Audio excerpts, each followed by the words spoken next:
Coming up on this weekend's broadcast, out of the countryside, for some farmers in the heartland, it's spraying season or haying season. And for some this week, it was learning season. Hello, everyone. Welcome to our broadcast. We're coming to you from Iowa, the Farm Futures Summit.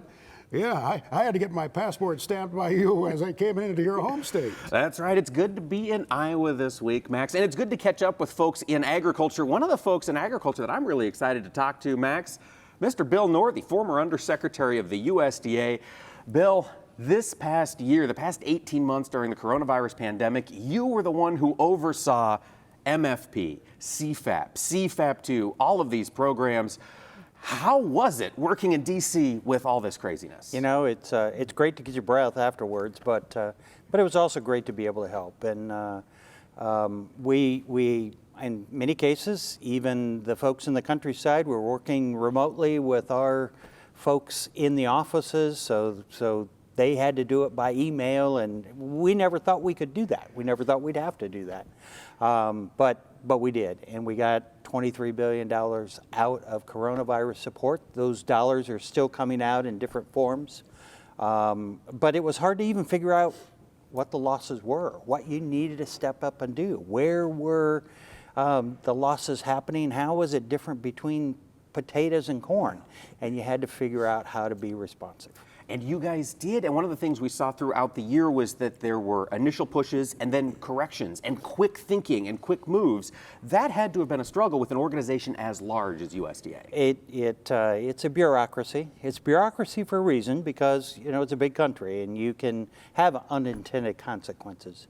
You know, one of the things I really loved about Secretary Perdue too is he always said we're not so proud as to fix things that we did wrong. We're going to admit when we did something wrong, and we're going to figure out how to make it better the next time around. And we tried to make the programs easier to work with and more responsive as we ran another version of the program.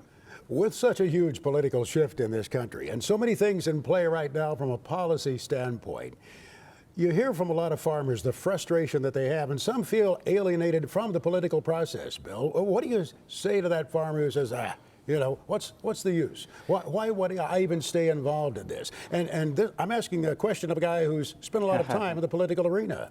Yeah, certainly stay involved, because they need the voices. And we needed the voices. We reached out. We felt like we had a pretty good sense of what was going on, and we needed to be able to hear from folks. These folks certainly need to hear from folks too. Don't necessarily jump at every announcement. I mean, you know, every week there's an announcement. Sometimes it's not a program yet. Sometimes it's not a program for 6 months. Often it's legislation that's coming. So pay attention to the pieces.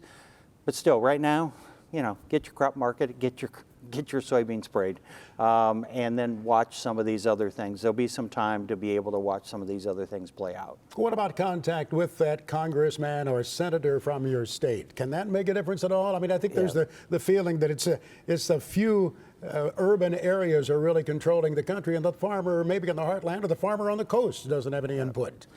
Absolutely, you have input. And in fact, because most people, urban or rural, stand on the sidelines, you have more input than you think you do, because you're representing lots of folks when you speak to folks. And I would say not only Congress, absolutely Congress, but also the administration. You know, get folks from the Department of Agriculture out to your area. Get folks from EPA out, and if you're in the West, it's the Interior Department or others. Get them out, have conversations, and the political folks, but also the career folks that are still going to be there whenever there's new administrations. I would imagine the next few weeks we'll see you around a lot of different places, and we look forward to crossing paths with you out there. We know you were on the Great Iowa Tractor Ride this week. What were you driving? I was driving a 1266. Craig Hill, Iowa Farm Bureau president, had this all shined up. He said he uses it every day, but it looked pretty shiny to me. Can I tell you how proud I am of you? Thank you, sir. We appreciate it. Always Thanks, good to see you. Bill Northey, he's a longtime Iowa fixture here in Iowa politics by all means, but a farmer first, and former Undersecretary of Agriculture at the U.S. Department of Agriculture in Washington.